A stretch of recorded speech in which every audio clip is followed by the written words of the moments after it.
Bismillahirrahmanirrahim. Assalamualaikum warahmatullahi wabarakatuh. Selamat pagi semuanya.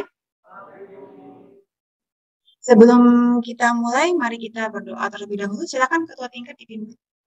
Sebelum memulai pelajaran, mari kita berdoa untuk kita masing-masing. Doa dimulai.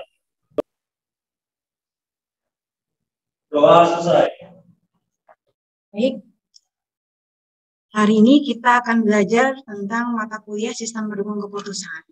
Di pertemuan pertama untuk PDD UKT-PT di bidang pengajaran. Jadi, perkenalkan, saya Dr. Heni Pratiwi, Eskom MPD MTI, yang akan mengampu mata kuliah SPK untuk kelas ini. Baik, berikutnya.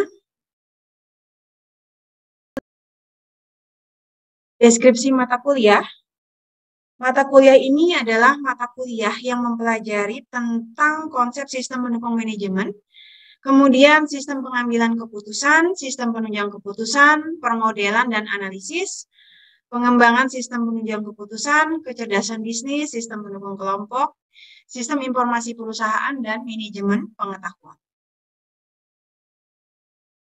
Berikutnya, mata kuliah ini akan diberikan untuk program studi sistem informasi dengan kode mata kuliah SIT 5248, 2 SKS ya, jumlah SKS-nya dengan jumlah pertemuan 16 kali. Pertemuan pertama sampai pertemuan ke-7 teman-teman kita teori, kemudian di pertemuan 8 itu adalah ujian tengah semester. Pertemuan 9 sampai dengan 15 kita akan kembali lagi teori, tentu di sela-selanya nanti akan ada tugas ataupun kuis menggunakan Milan ya. Nanti kita ujiannya atau UTS atau tugasnya menggunakan Milan. LMS kita, milan.wicida.ac.id. Kemudian nanti di pertemuan 16 atau pertemuan terakhir di akhir perkuliahan, kita akan melaksanakan ujian akhir semester. Nah, berikut ini adalah capaian pembelajaran dari mata kuliah SPK, yaitu harapannya teman-teman mahasiswa dapat memiliki pemahaman mendasar tentang pengambilan keputusan dalam organisasi dan penggunaan sistem berbasis komputer untuk pengambilan keputusan. Nah, untuk capaian pembelajaran lulusannya itu ada 4. Yang pertama kita lihat dulu dari ranah sikap, yaitu dapat berkontribusi dalam peningkatan mutu kehidupan bermasyarakat, berbangsa, dan bernegara berdasarkan Pancasila. Kemudian sikap yang ke-9, ya di S ke-9, yaitu menunjukkan sikap bertanggung jawab atas pekerjaan di bidang keahliannya secara mandiri. Karena nanti kan kita CPL-nya ingin menjadi seorang sistem analis ya. Kemudian ranah yang kedua yaitu keterampilan umum, mampu menerapkan pemikiran logis, kritis, sistematis, dan inovatif dalam konteks pengembangan atau implementasi ilmu pengetahuan dan teknologi teman-teman, yang tentu saja memperhatikan dan menerapkan nilai humaniora yang sesuai dengan bidang keahliannya. Nah, keterampilan umum yang kedua yaitu mampu menunjukkan kinerja mandiri yang bermutu dan terukur. Nah, ranah yang ketiga, karena tadi punya 4 ranah ya, ranah yang ketiga yaitu keterampilan khusus, yaitu mampu merancang dan menganalisis algoritma untuk menyelesaikan permasalahan secara efektif dan efisien berdasarkan kaidah pemrograman yang kuat dan mampu memonitor serta meningkatkan sistem manajemen pengetahuan. Berikutnya di ranah pengetahuan kita ada 2, yaitu yang pertama kita memahami data. Kan sebelumnya kita pernah belajar sistem informasi yang di mata kuliah itu. Jadi kita sudah akan memahami data, kemudian nilai, kemudian bagaimana proses pengolahan data tersebut. Berikutnya pengetahuan yang kedua yaitu mengetahui konsep-konsep analisis data. Pemecahan masalah, kemudian bagaimana cara mengkomunikasikannya, kemudian mempresentasikannya. Kemudian kita bisa mengetahui bagaimana konsep basis data dan penambangan data. Nah, materi pembelajaran dari pertemuan 1 sampai pertemuan 16 ya, seperti yang ditampilkan di slide ini ya. Jadi ada konsep dasar SPK, ada model SPK, kemudian ada konsep metodologi dan teknologi SPK.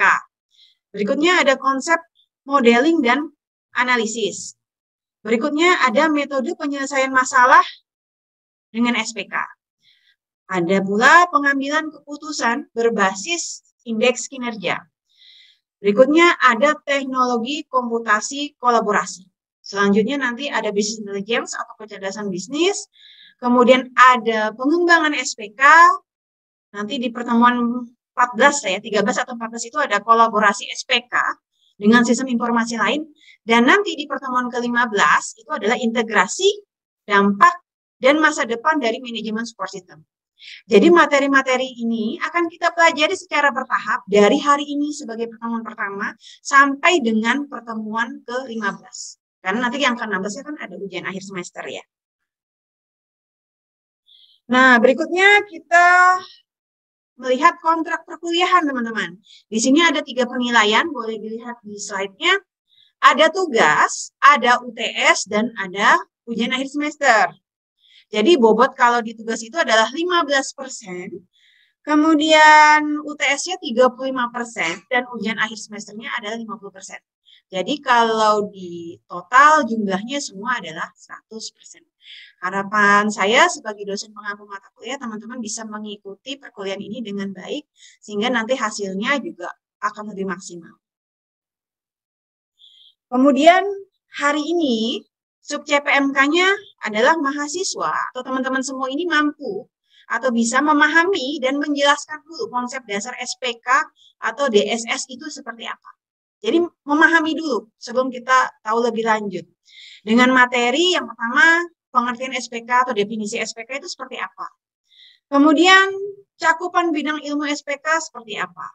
Kemudian berbagai sudut pandang SPK, komponen utama SPK, dan bagaimana lingkup utama dari aplikasi SPK. Nanti di akhir saya akan kasih lihat, ya, memperlihatkan kepada teman-teman aplikasi SPK yang biasanya diterapkan di perusahaan seperti apa.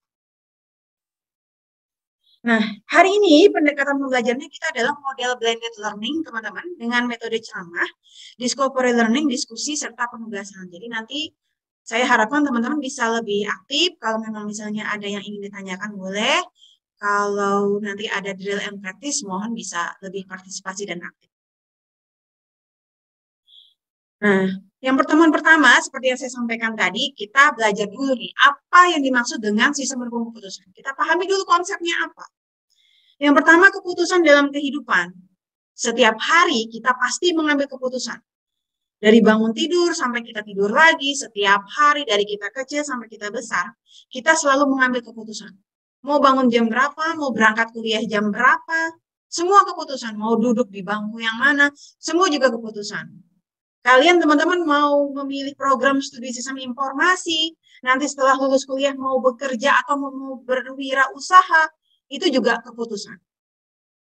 Kemudian ada cara pengambilan keputusan. Bagaimana cara kita mengambil keputusan? Apakah ada yang mempengaruhi? Apakah dari lingkup internal kita sendiri? Atau ada yang mempengaruhi dari lingkungan, misalnya orang tua atau teman. Kemudian yang berikutnya ada kegiatan support system. Support system itu biasanya kegiatan yang mendukung kita mengerjakan itu. Misalnya kalau kita ingin kuliahnya tepat waktu, itu kan juga keputusan ya, mau datang tepat waktu, apa mau nanti gitu ya. Itu ada support system juga. Misalnya jalanan yang tidak macet, jalanannya lengang, kemudian tidak ada hambatan sama sekali ya dari rumah ke kampus misalnya. Support system juga seperti itu. Atau misalnya kalau kita mau berwirausaha, kita punya modalnya, kita punya lokasi usahanya, itu juga support system.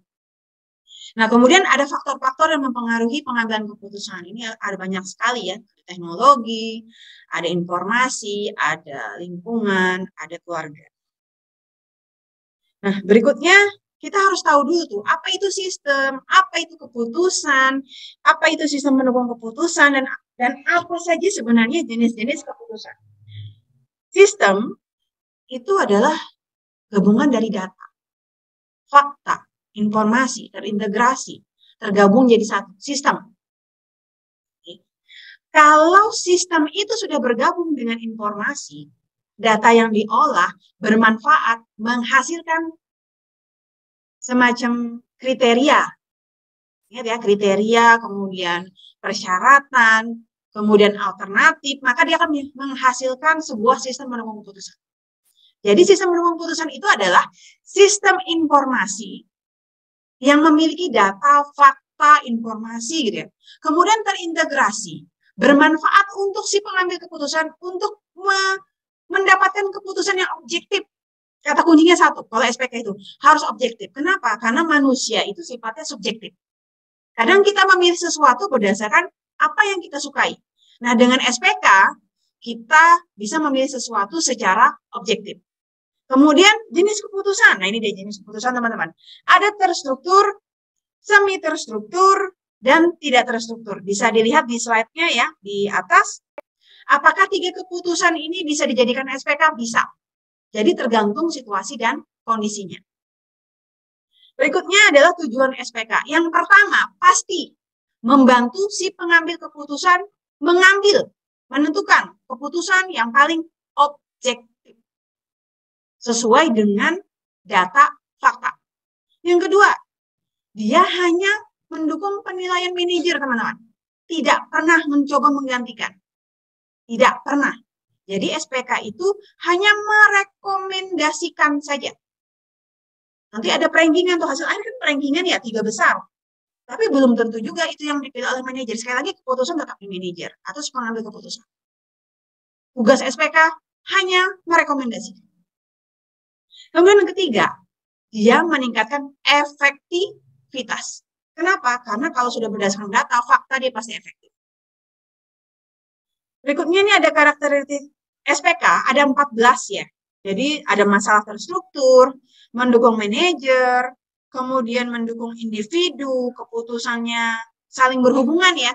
Misalnya SPK penerimaan pegawai baru, nanti SPK pengangkatan pegawai, kemudian SPK kenaikan jabatan, SPK pemberian insentif, SPK pemberhentian, itu kan mulai dari awal perusahaan itu selalu perlu SPK. Kenapa?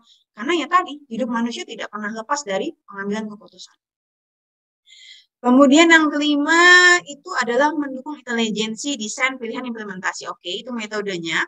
Kemudian mendukung berbagai proses, kemudian SPK bisa beradaptasi, interaktif, efektif, kita bisa kontrol SPK, kemudian kita bisa dikembangkan oleh pengguna akhir, kemudian ada model dan analisis, mudah diakses, kemudian SPK itu sangat fleksibel, bisa dibuat berbasis desktop, bisa dibuat berbasis web, bisa dibuat berbasis Android. Jadi boleh standalone, boleh berdiri sendiri, boleh berbasis jaringan juga. Berikutnya, nah ini tadi yang tadi sudah saya bahas. Kalau teman-teman nanti mau membuat sebuah sistem mendukung keputusan, yang paling penting pertama adalah sederhana, mudah dipahami alurnya. Kedua, mudah dikontrol oleh pimpinan perusahaan atau si pengambil keputusan. Yang ketiga, mudah beradaptasi. Artinya dia diletakkan dimanapun bisa. Kemudian lengkap. Karena kenapa tadi? Karena untuk membangun SPK harus ada sistem informasinya dulu.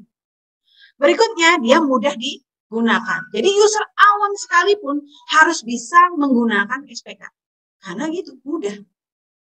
Jadi tidak boleh ya pakai sistem yang ribet atau complicated, tidak boleh. Jadi SPK itu tujuannya memudahkan pengguna awam atau manajer dalam mengambil keputusan. Nah ini dia. Teman-teman tentu masih ingat, kalau sistem informasi itu tahapan atau metodenya kan ada waterfall ya. Yang air terjun, analisis, sampai nanti pasca implementasi itu. Tapi kalau di SPK, kalau misalnya nanti mau membuat penelitian tentang SPK, tahapan atau metodenya itu hanya ada 4, teman-teman. Intelijensi, design, choice, implementation. Intelijensi itu pengambilan kebutuhan. Jadi masalahnya apa dulu nih? Misalnya SPK penerimaan mahasiswa baru. Atau ini yang paling SPK penerimaan pegawai deh. Kita kekurangan pegawai di bidang marketing karena kita mau meningkatkan penjualan. Masalah kan? Maka intelijensinya kita cari dulu. Apa yang kita perlukan? Oh, bisa berkomunikasi. Oh, supel, luwes. Mungkin pendidikannya juga harus sarjana, seperti itu. Kemudian tahapan yang kedua adalah desain. Kita mulai merancang, teman-teman. Mau berbasis web, mau berbasis Android, atau desktop saja cukup, atau mau berbasis jaringan. Kemudian di desain ini kita bisa desain formnya. Karena kita orang IT, kita bisa desain formnya ya yang lebih mudah. Gimana kita combine-nya antara sistem informasi sama SPK. Kemudian yang ketiga, ada choice, teman-teman. Ada implementation. Ada choice dan implementation. Kalau di choice, kita pastikan dulu kriteria yang tadi, persyaratan yang tadi di intelijensi. Kemudian akan kita pilih, sesuai atau enggak. Misalnya kejujuran. Itu penting enggak? Penting memang ya. Tapi tidak bisa diukur kan. Maka di choice kita pastikan kriteria atau syarat atau data fakta itu yang bisa diukur. Misalnya berkas bisa diukur kan ya, karena ada kelengkapan. Usia bisa diukur kan ya, usia bisa diukur, misalnya dari KTP-nya. Pendidikan bisa diukur kan ya, dari ijazahnya seperti itu. Kemudian yang terakhir adalah implementation, ketika SPK-nya sudah jadi. Kemudian kita implementasikan ke perusahaan untuk bisa digunakan oleh pimpinan perusahaan. Nah, yang tadi manfaat SPK ya. Yang jelas dia bisa menyederhanakan masalah yang kompleks itu dulu. Kemudian respon dia cepat, mampu menerapkan berbagai strategi, pandangan dan pembelajaran baru, artinya metodenya kan nanti boleh beda-beda tuh di SPK, ada simple editor waiting, ada smart, ada smarter. Nanti kita pelajari lagi di pertemuan berikutnya. Kemudian memfasilitasi komunikasi. Jadi antara pimpinan perusahaan dengan orang yang akan dinilai atau yang akan diberikan keputusan itu bisa lebih terfasilitasi komunikasi. Jadi misalnya pimpinan perusahaan ingin mencari marketing yang bisa meningkatkan penjualan. Maka seperti apa yang harus dicari? Berarti kan dia harus mencari seperti tadi ya, berarti dia harus yang komunikatif. Nah, melalui SPK itu akan terfasilitasi karena pimpinan perusahaan sudah menyebutkan duluan kriterianya seperti apa. Jadi kalau pelamar itu tidak sesuai dengan syarat yang dia masukkan di SPK, maka otomatis akan tertolak. Tapi kalau sesuai, maka diterima di sistem. Jadi tidak lagi berdasarkan, oh saya kenal dengan siapa, saya dekat dengan siapa, tidak lagi seperti itu. Sekali lagi kata kunci SPK adalah objektif. Nah teman-teman bisa dilihat, ini adalah contoh program SPK teman-teman. Bisa dilihat ya, kelihatan? Nah ini adalah sistem pendukung keputusan untuk pemberian insentif. Ya, pemberian insentif. Jadi bisa kita lihat, yang pertama, seperti biasa kita login dulu, kemudian kita masukkan teman-teman kriterianya apa saja untuk menerima insentif. Biasanya kalau menerima insentif yang diperlukan apa aja? Kedisiplinan perlu? Disiplin perlu ya. Kemudian masa kerja perlu? Nah, masa kerja juga perlu. Nah, hal-hal seperti itu dimasukkan di dalam kriteria untuk menjadi penilaian apakah pegawai itu bisa menerima insentif atau tidak. Bisa tuh SPK pemberian insentif kepada pegawai berprestasi. Nanti dibuat seperti ini. Ini kebetulan dibuatnya berbasis website. Kemudian ini adalah halaman perhitungan. Jadi di SPK itu seperti yang saya sampaikan tadi teman-teman, ada yang berbasis smart, ya simple multi attribute rating teknik, ada yang smarter, ada yang elektrik. Nah kebetulan ini menggunakan murah.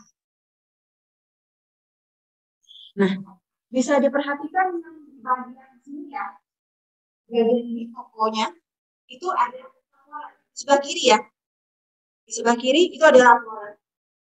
Jadi di SPK itu hasil akhirnya harus berupa laporan, sama seperti sistem informasi.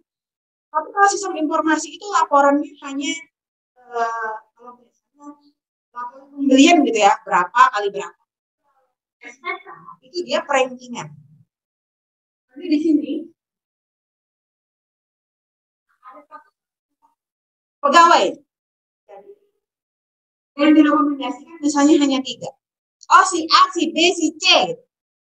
Maka pemilik perusahaan atau dalam hal ini HRD misalnya tidak perlu tuh memilih lagi. Jadi sudah direkomendasikan oleh 3. Tapi sekali lagi terserah ya. Dia akan menerima rekomendasi SPK-nya semua? Tidak. Mungkin bisa jadi yang nomor 3 yang dipilih. Tapi sekali lagi, yang dipilih SPK nomor 1, 2, dan 3 itu memang yang sudah objektif berdasarkan. Jadi yang pertama, alternatifnya atau kriterianya harus tepat. Kemudian perhitungan metodenya harus tepat. Maka orang atau perankingannya pasti benar. Itu ya, semoga bisa dipahami.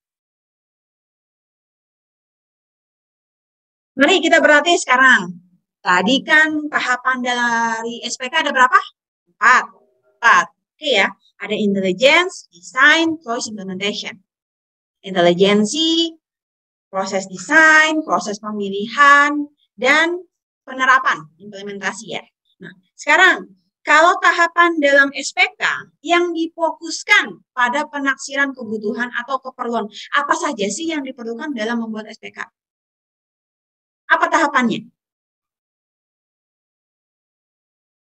Saya kurang mendengar. Bisa lebih nyari?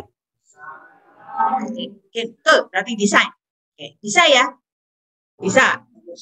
Berarti jangan terbalik. Ada desain, ada intelijensi, ada pilihan implementasi. Kalau penaksiran kebutuhan perlunya seperti apa, dirancang seperti apa, maka yang benar adalah desain. Baik, berikutnya kita analisis dulu nih teman-teman. Mengapa SPK diperlukan dalam kegiatan bisnis? Baik, silakan ada yang bisa menjawab. Kalau ada yang bisa, mohon sertakan nama dan NIM ya. Silakan.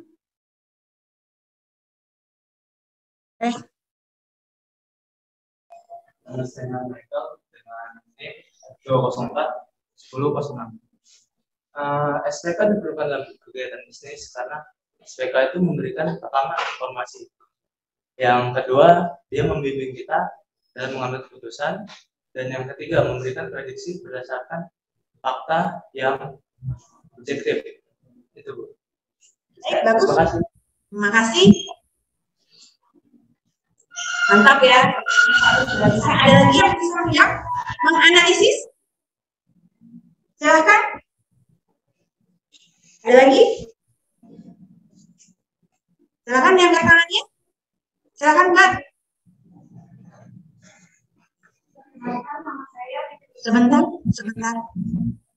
Ya. Mbak, diulang sekali lagi namanya. Fitriani Yusuf, Bu.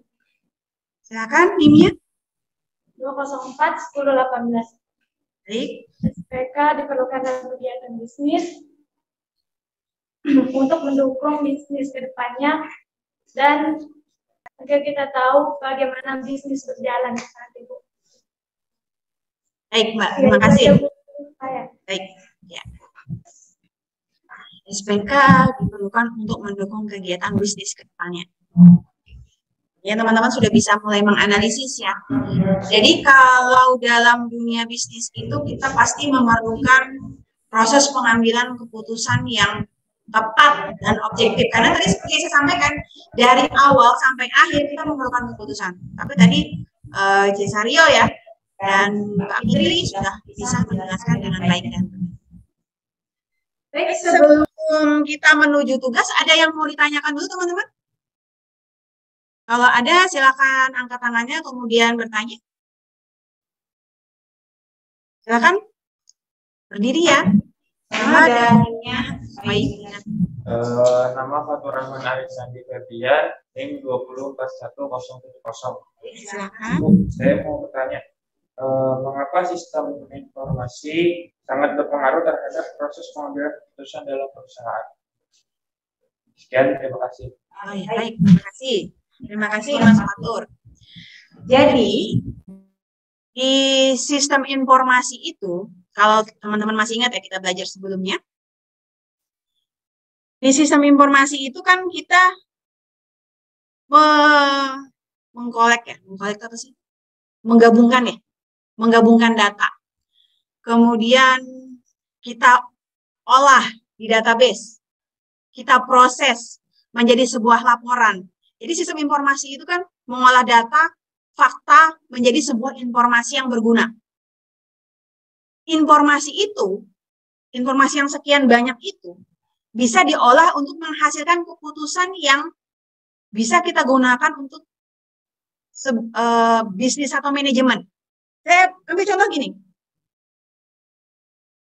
Kita semua tahu tentang sistem informasi akademik ya, SIAK-nya Wichida. Itu sistem informasi kan ya, sistem informasi akademik. Nah, kalau SIAK itu dipakai untuk menentukan kelulusan teman-teman, maka itu sangat baik, sangat bagus. Jadi, sistem pendukung keputusan, penentuan kelulusan mahasiswa tepat waktu. Ngambilnya dari mana? Dari SIAK. Karena dari situ, data teman-teman yang pribadi, data nilai teman-teman, data IPK, semuanya kan ada. Jadi sebenarnya SPK itu tidak perlu menginput data. Tidak perlu menginput data, jadi tidak perlu membuat, misalnya tadi Patur ya, Patur, ngisi nih Patur, semester 1 IPK berapa, semester 2, harusnya tidak begitu. Di SPK sudah langsung ambil dari sistem informasinya. Jadi kalau misalnya nanti Patur mau membuat SPK penentuan kelulusan mahasiswa tepat waktu, ini misalnya kita ada berapa orang sih, 30 misalnya. Kita akan lihat berapa orang sih yang bisa lulus tepat waktu 4 tahun. Ini angkatan 2020 berarti 2024 lulusnya ya. Di 2024 pasti lulus nih, semester 8. Nah, kalau memang misalnya kita sudah bisa lihat nilai dari SIAK tuh, asal IPK-nya 3 aja setiap semester, maka dia lulus tepat waktu. Karena memang tidak ada mengulang mata kuliah gitu ya. Maka bisa diambil dari SIAK. Data dari SIAK itu diintegrasikan dengan SPK. Nah, dari SPK kelihatan. Maka muncul tuh 15 ranking terbesar yang akan lulus tepat waktu. Jadi, nanti kalau membuat SPK, jangan input dari awal, tapi harus ada integrasi sistem informasinya. Oke. Demikian ya, Pak Tur. Semoga jelas ya. Alhamdulillah. Baik, terima kasih teman-teman. Nah, berikutnya, ini kerjakan di rumah. Teman-teman referensi, cari ya. Mohon dicari. Referensi jurnal, kaitan antara SPK dengan bisnis dan manajemen. Karena kalau sistem informasi kan kita ada teknologi, bisnis, dan manajemen. Jadi mohon dicari apa kaitan antara SPK dengan bisnis dan manajemen. Oke, sudah. Akan dikumpulkan minggu depan, ya, di submit saja di wilearn.wichida.ac.id di LMS ya. Paling lama waktunya 7 hari sampai hari minggu depan. Hari Kamis juga di minggu depan. Baik teman-teman,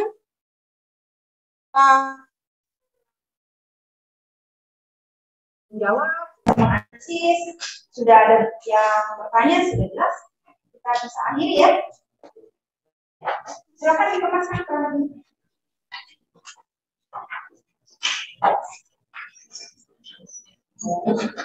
Sudah?